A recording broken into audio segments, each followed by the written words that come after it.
Tape recorder's running, right? Tape recorder's running.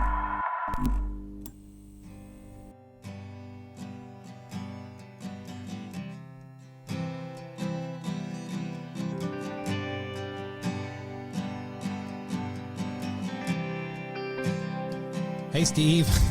Hey, Brett. How you doing? Hi. Hi. Better than you are right now. Man, Mercury must be in retrograde or something. Isn't that what they say when all your electronic shit goes wrong? That's what they say. I can't get anything to work electronically. Well, let me just Google that shit real quick. Is Mercury in retrograde? There's a website called ismercuryinretrograde.com, and it says...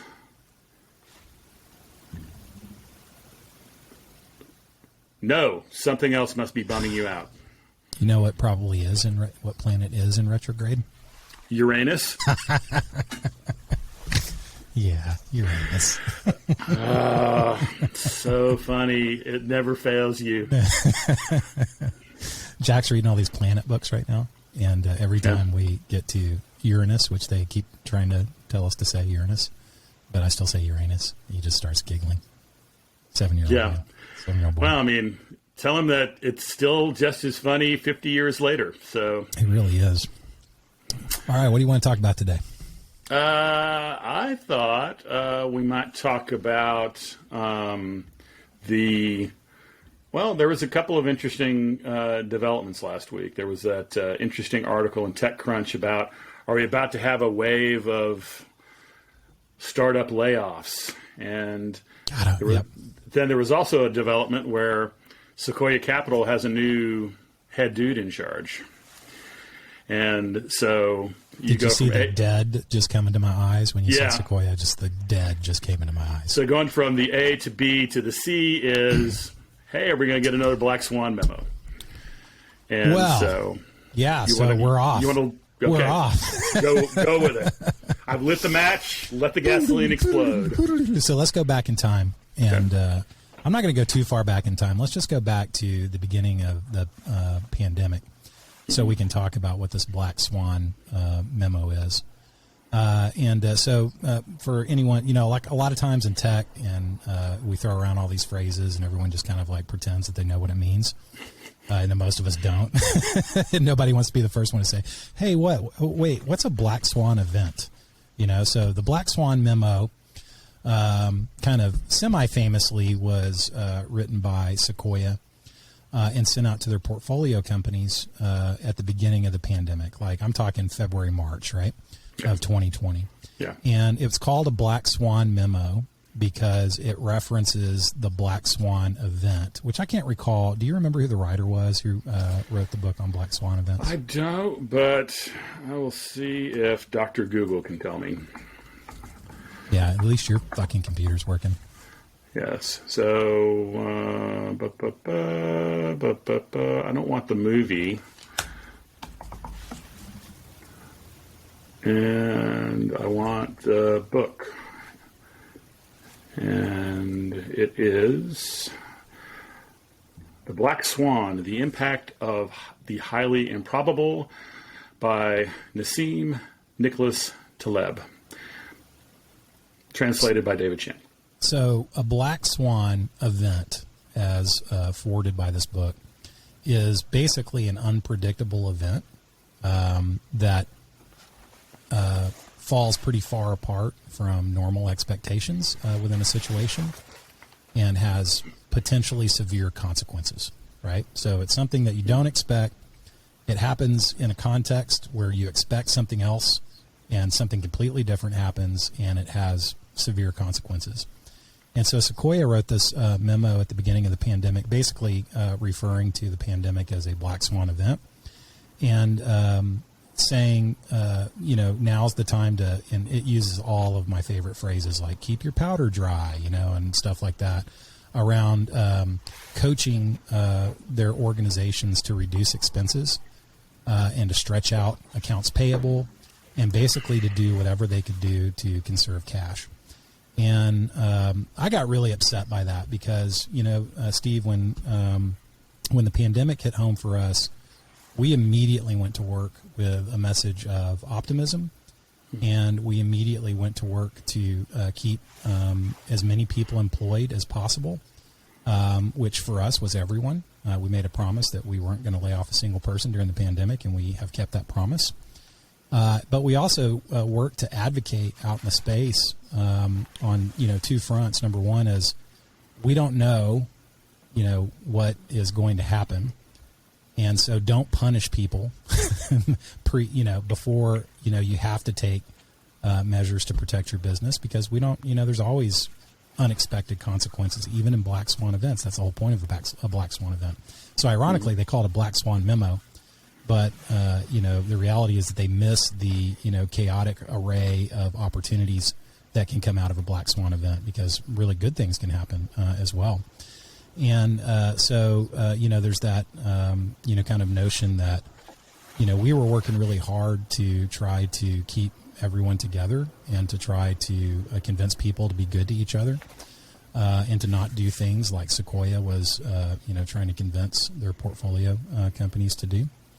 At the same time, we know because we've been running this business, we ran through the global financial crisis. We have had ups and we've had downs, and we know from primary research that when an event like a global financial crisis or something more significant like a pandemic happens, that all of the big, kind of profit-oriented companies kind of pull back on their advertising, and that creates a huge vacuum and a big opportunity for companies to get aggressive with marketing, because brand recognition is predictive of market share.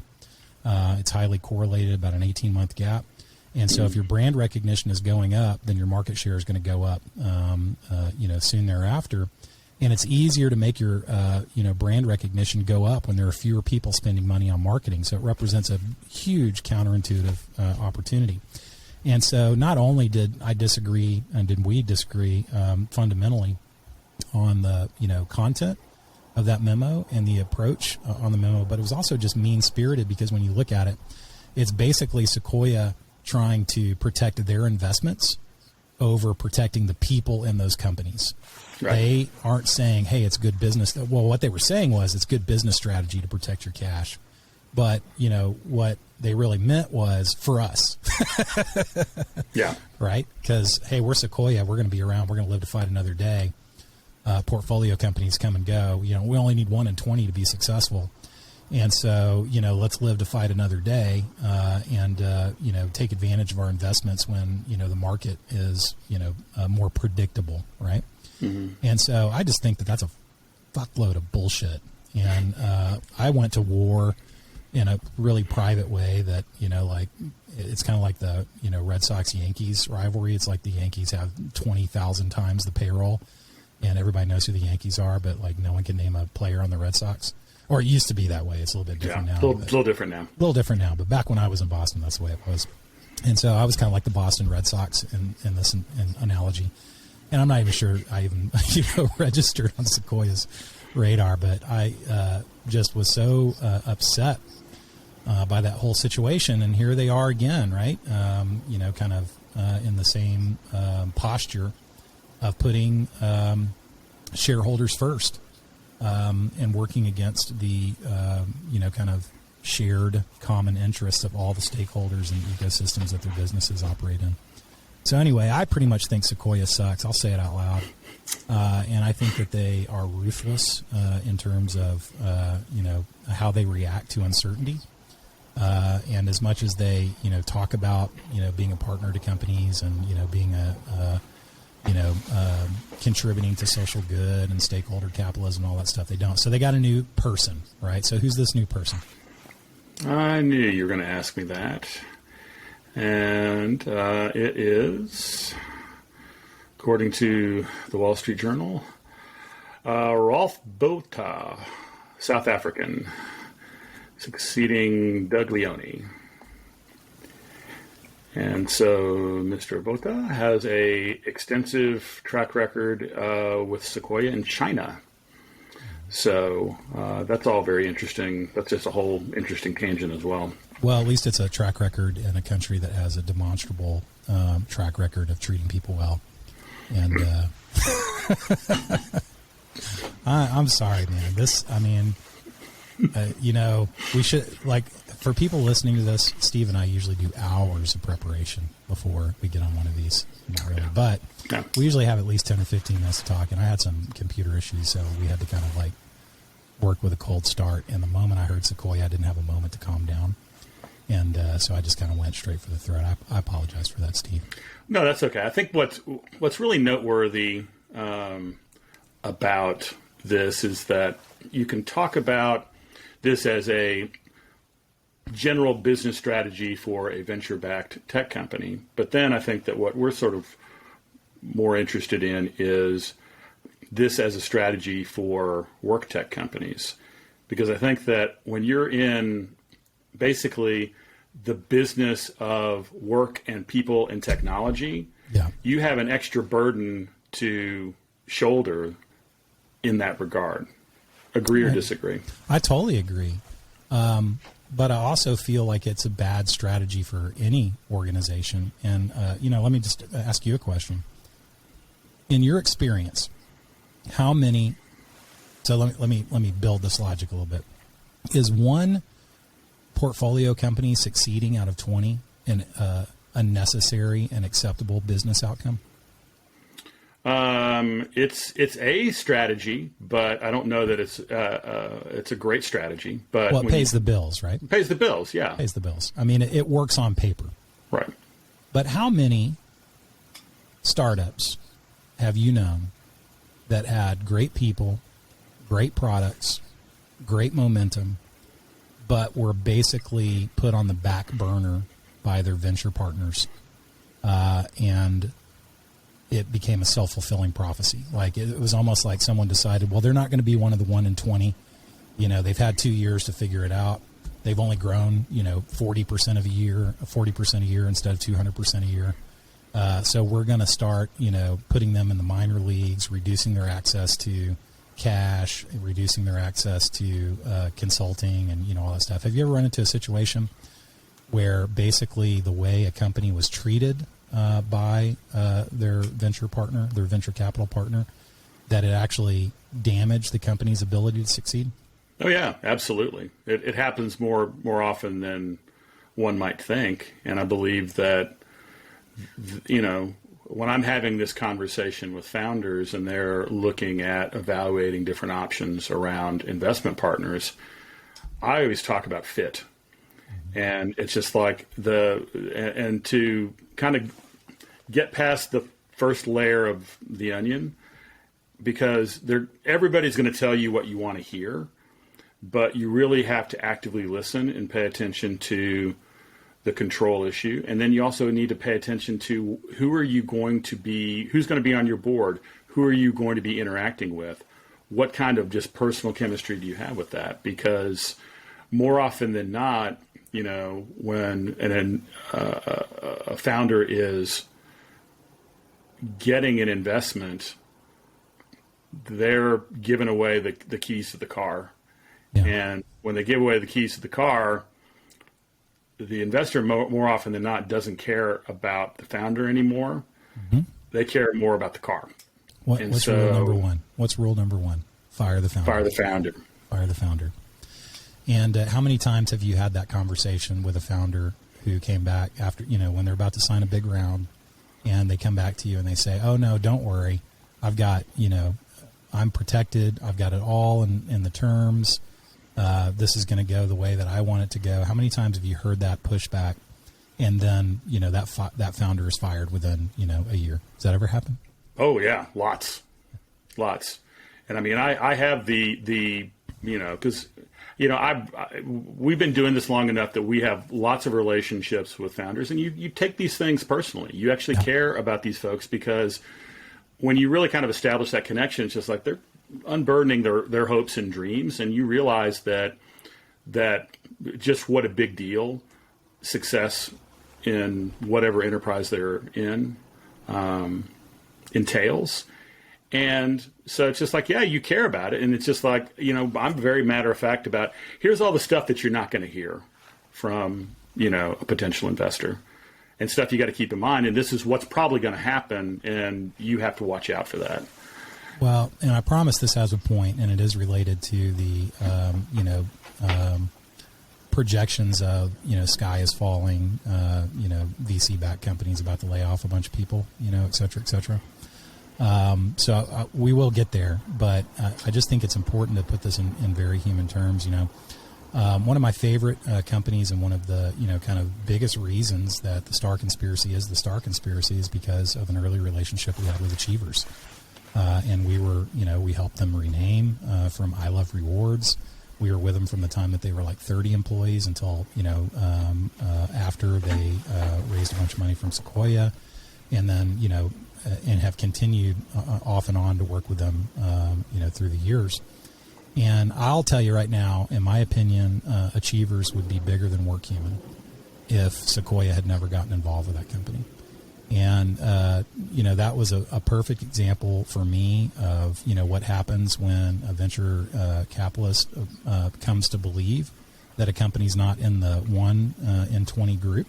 Mm-hmm. And, they had such a heavy hand and such a lack of knowledge about how, work tech works, but specifically how rewards and recognition works at the time, and didn't really understand the kind of ins and outs of, bill on issuance versus bill on redemption and all that stuff. And so they basically,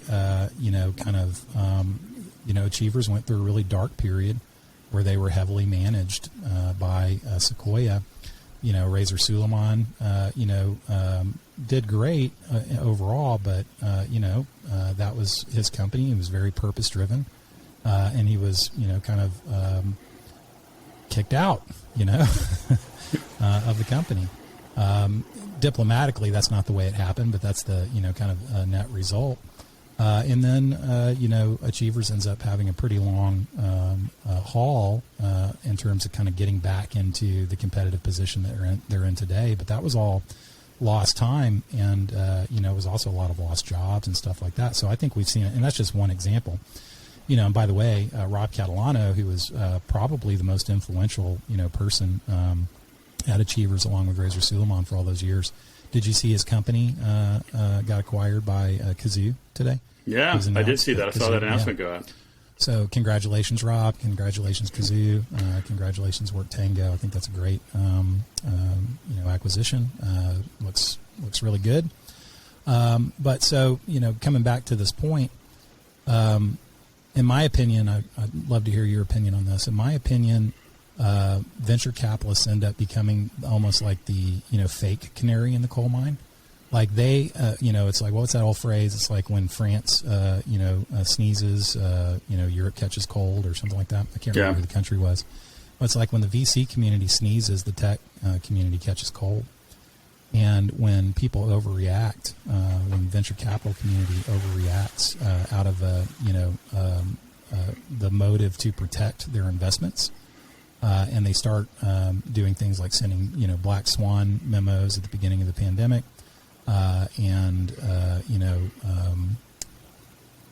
broadcasting uncertainty in the market, and preparing people, because before the layoffs happen and all that stuff, there's always that period of preparing the market. So they start talking about, oh, this might happen, but that's just kind of the first phase of it happening. And unfortunately, if you just weigh that against the reality of what we're seeing in the world, and let's just keep it in work tech, for instance. Work tech has received billions and billions and billions of dollars of investment. Many categories inside work tech, like employee experience and stuff like that, are growing in a very real way. Like, the companies who, their revenue is growing like 100% a year, 200% a year, 40% a year. The category as a whole is probably 20 to 25% compound annual growth rate. It's the tightest labor market in history. So there's all these indications that, the economy is doing really well, that people need what we have. And yet I feel like, venture capitalists, just to pick on them because it's easy, are so rooted in the financial community that they start seeing all these indicators, these like deep indicators in the stock market and these deep indicators in like bond yields and stuff like that. And they start projecting these models that are completely divorced from the observable reality. And then the actions that they take based on that create a cascading impact of actions that are taken by other companies who just perceive that these folks must know what they're doing.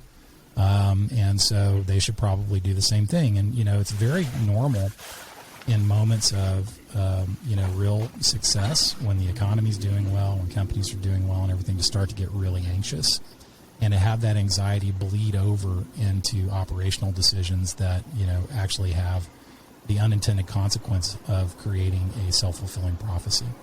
And so when I hear stuff like that, I'm like, are you mad? Are you crazy? Like, why would you start laying off people right now when the opportunity is so big?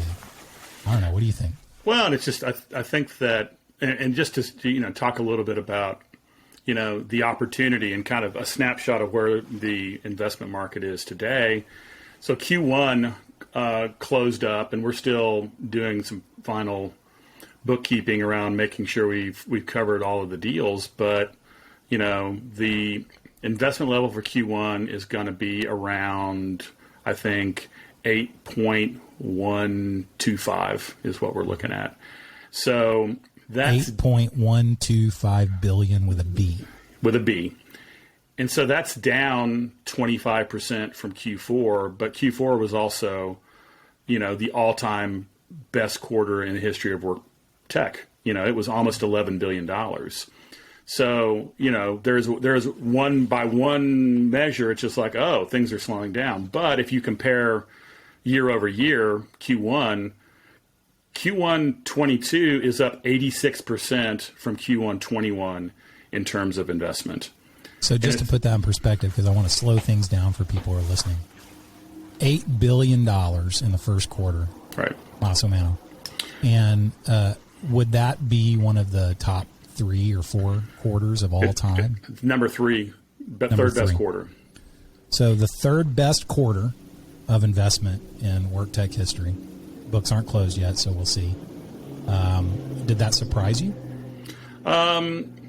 Yeah, a little bit. I mean, I knew it was going to be a down quarter from last quarter, but, typically what we see with work tech investment is it goes up throughout the year.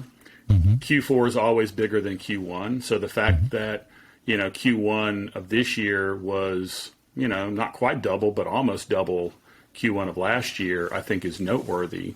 And so the fact that Q1 was down from Q4, I'm putting a little less credence in, simply because another noteworthy event, and this doesn't fall in Q1, this will fall in Q2, is SoftBank investing $300 million in a company called Remote out of San Francisco that basically does payroll and HR for distributed workforces. Yeah. So it's just like, that's a big bet on essentially the shift to hybrid work that we see playing out in real time around us, where Facebook employees are pissed off. Google employees are pissed off. Goldman just told all their employees to get back to the office 5 days a week, and the first day, half the company didn't show up. Yep. And so there is a serious change in the working dynamic playing out in real time that doesn't seem to be trending back in favor of we're going back to 2019. Right. So yeah, I took you off your point just to slow it down and put that amount of investment in perspective. But what was the point that you were trying to make when you were building the fundamentals of the argument? I think the point is that just the market dynamics and the investment dynamics are still pointing toward growth. Yeah. And so I think that there is, I don't know, I have a belief that companies that work in work tech have a different obligation to get it right and to create a better employee experience for their own people. And that, like everything we saw with, they're not in work tech, but they're certainly been in the work tech conversation, how Better.com laid off all of these people over Zoom and created a terrible employee experience, got the CEO fired, just all of this stuff. Yep. And it just kind of points to the fact that the way that you treat your people are going to remember it. Folks who, when there was a dip at the beginning of 2020, and we saw it where the market froze up for a couple of months, there was a wave of startup layoffs. We tracked it in WorkTech Weekly, pretty closely for 2 or 3 months. But what ended up happening? We saw, we get into March, things slowed down. We saw a little bit of a dip. We were doing our webinars and podcasts back then, and we're talking about now's the time when you actually, mash the accelerator on marketing. And sure enough, by the time we got into like the June, July timeframe, we were talking to clients who were saying, we just had our best month in sales ever. Can't keep up with it. Right. And so it's just like this, there's always going to be a time where a business just finds itself overextended. And unfortunately, the cold calculus is sometimes you have to let people go. We've been there. And we've been there. And it sucks and it's terrible and you don't want to do it.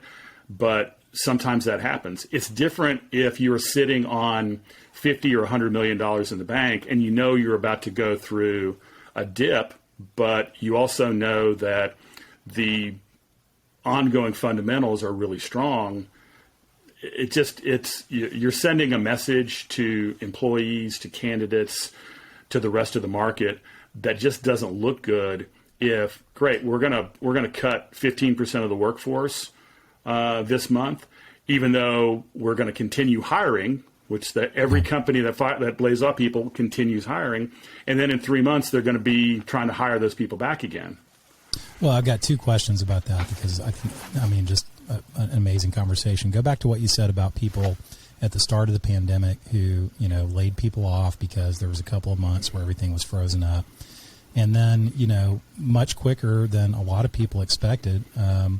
We expected it, and because that's what we were planning for, but much quicker than a lot of people expected, the market's raging with people buying, WorkTech.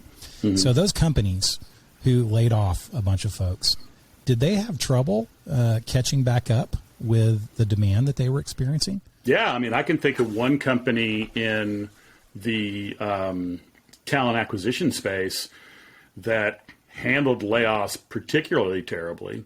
And it cost them momentum coming out of the downturn, Yeah. So all of our experience points to the fact that, when there is disruption or uncertainty in the market, it creates huge opportunities for people who stay the course at least long enough to determine, what the situation actually is before, just preemptively cutting people, cutting investments, slow paying vendors. Which, by the way, again, was a specific request in the Black Swan Memo, was to stretch out accounts payable. And so you start talking about business ecosystems and what impact does it have on all your vendors when they're getting slow paid, by all these portfolio companies. But, enough about that. My observation has been that right now, companies who didn't get hit that hard by the Great Resignation, another don't get me started moment, but they had like 30% turnover from 2021 during 2021. Mm-hmm. The companies who were particularly hard hit had over 60% turnover. And so in WorkTech, you're looking at a market, and by the way, across all industries, it was like 50%. So in WorkTech, you're looking at a market that has a retention problem, and you're also looking at a market that has a hiring problem. I was talking, working on this Long Strange Trip podcast and, talking to a bunch of people. And I was talking to a new employee that we hired, and she had 4 offers that she was sitting on waiting to hear back from us. Wow. And she said, if I had one piece of advice, and she works with us now, she's great. Her name's Tate.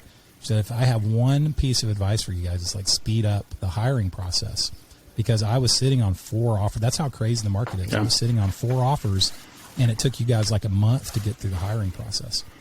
And, so apropos to what?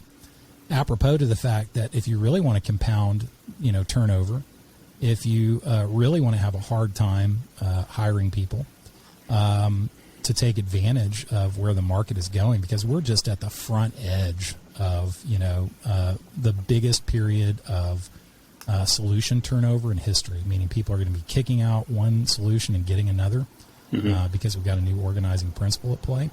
And so if you really want to handicap your ability, that's already handicapped by just like the fundamentals of talent in the market. If you really want to handicap your ability to take advantage of that, go ahead and lay off a bunch of people preemptively, right?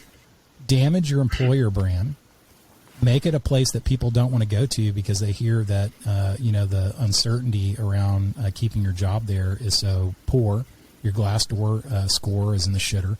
There's a bunch of stories being told out there about how people are ruthlessly laid off, et cetera. So go ahead and do all that stuff and then try to become a market leader in one of the fastest growing, most dynamic markets in the world. Yeah. And I mean, I think that we kind of saw this play out as, we came out of the pandemic because it's just like we said, hey, invest in marketing. And it's just like, we were just like churning out content and we really put extra focus on that. And it was like wearing us out trying to keep up with all this. But when we saw the growth that we experienced at the end of 2020 and then all of 21, combined with the hiring that we did,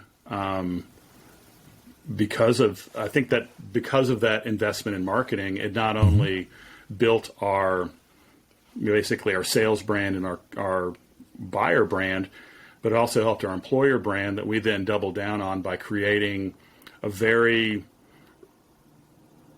rigorous but fair hiring process designed to create the best possible candidate experience. And I think that paid off both in just things we heard back from candidates who didn't end up getting hired but complimented us on having a good candidate experience, which is key and it's imperative these days, I think. Yep. But then also the caliber of people that we ended up bringing on board were unbelievably talented, and people like, you were talking about with Tate, who were willing to sit on other offers waiting to get an offer from us because we were their employer of choice. Yeah, so let's put all that in perspective, right? Let's go back to the beginning of the pandemic. And we told everyone that no one is going to get laid off during the pandemic. And actually, I think we were even more broad than that and said no one's going to get fired.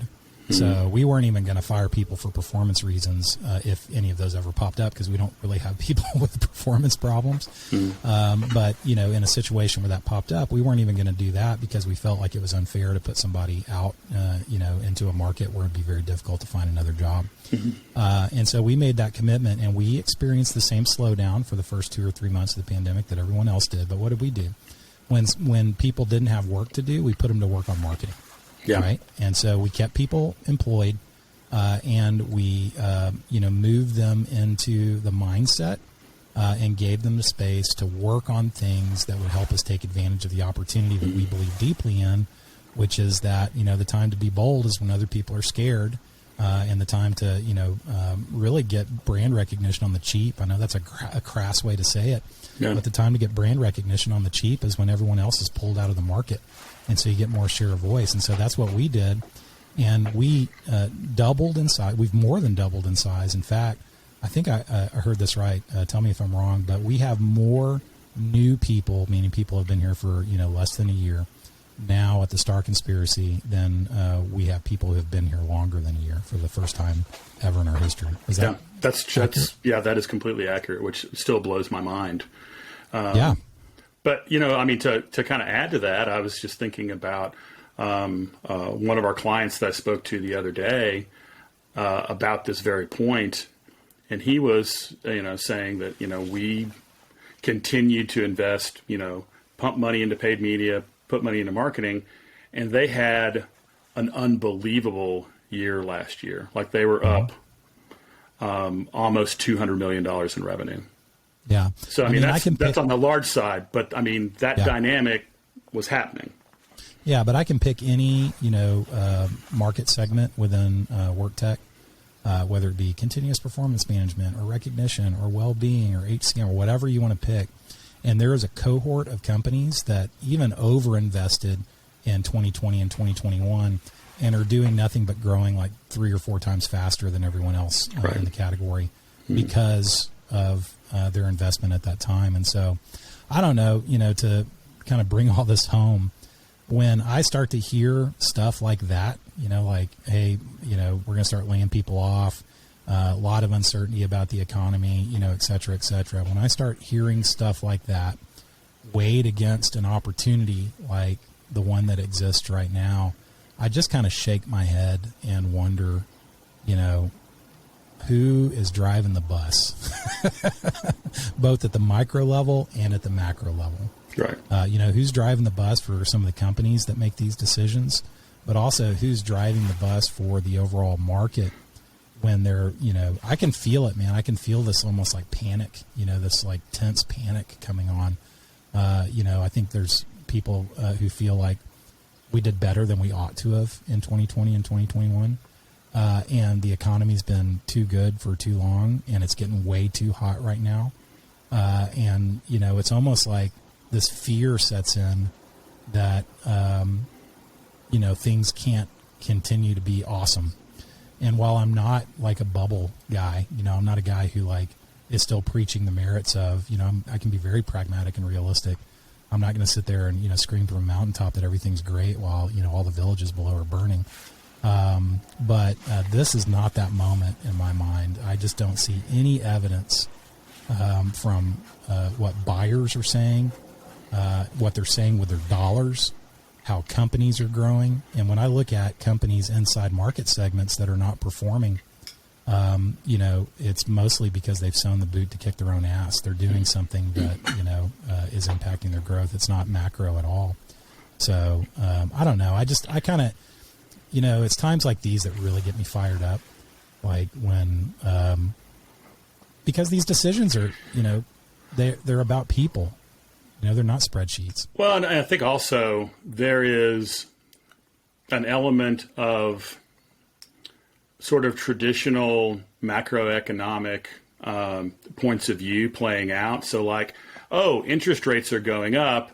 That means that, ultimately, the Fed is trying to like slow down hiring, because wages are out of control. And so, they're artificially trying to create more unemployment because it's too low, which, you can go back and think about decades of macroeconomic policy. But when you think about the specific kind of moment that we're in right now, where there is a greater mismatch of basically demand to available talent ever. I think something like the U.S. Department of Labor said there's something like 6 million jobs between available talent and posted jobs. And then when you think about the types of workers, the types of skills that are needed, the most in-demand talent there's not enough of it to go around. The fundamental labor market dynamics, interest rates go up, things could slow down a little bit, but the dynamics driving the work tech market aren't changing.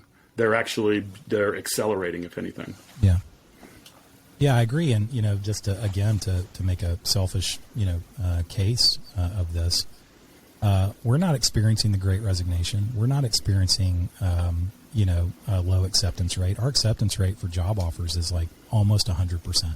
I think we've had one out of 50, 60, say no to our job offer. And how could that be? Why is that? And I say that because I believe that a lot of things that people kind of throw their hands up in the air and say, oh, well, it's just really hard to get talent. It's really hard, et cetera. And it's going to remain that way. But they're not looking at what they could do to actually create a great employee experience that's so great that you're the place that people are running to instead of the place that they're running away from. It's almost like they have this external locus of control where, it's like blaming market dynamics for everything. And so I think that people's view of how they treat talent is very similar to the way that, like venture capitalists treat investments. It's like, does that make sense? Yeah, it does. In terms of, so, I don't know. For what it's worth, I think that this is not the moment I mean, I can't even believe we're having this conversation, because there's like, what are we arguing against? You know, this is not the moment to lay people off. But what rational person is going to make that argument that it's the time to lay people off? It's not the time to do that, you know, obviously. But what happens is that when, you know, the market looks so hot, when it's been growing for so long or whatever, people start looking to external factors to solve their uncertainty. And those folks who have that external locus of control on the finance side, they'll blame these indicators that they see in financial markets. On the talent side, you know, they'll blame the Great Resignation and broad, you know, kind of, you know, turnover across industries. And, you know, it's not just us, it's, you know, it's these kids, it's the market, it's the, you know, et cetera, et cetera.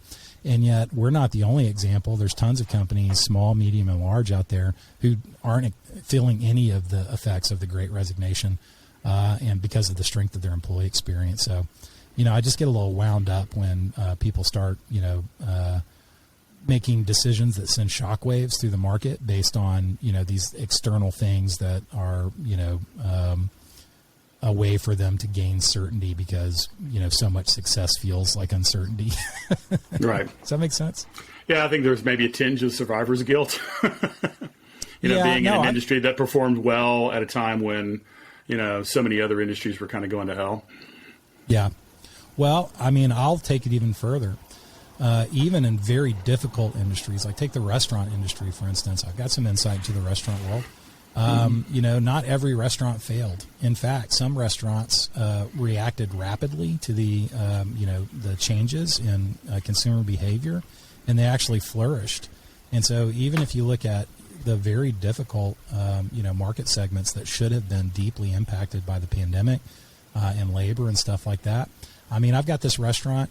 Steve, it's 1 minute till the hour. Do you have a hard stop, or can you go on for like 5 more minutes? I can go 5 more minutes. 5 more minutes, that's all. But I've got this restaurant near my house. You know it. It's Lucille's. Mm-hmm.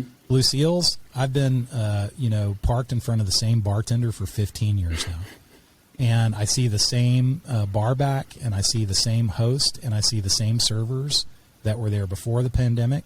They stayed through the pandemic. They're still there. Where we don't know, you know, what's going on with the pandemic, but in Fort Worth, you know, for the first time, heard on the radio this morning, for the first time, we have fewer than 1,000 COVID patients in Dallas County's hospitals, and that's the lowest number since it got to 1,000 and during the entire pandemic.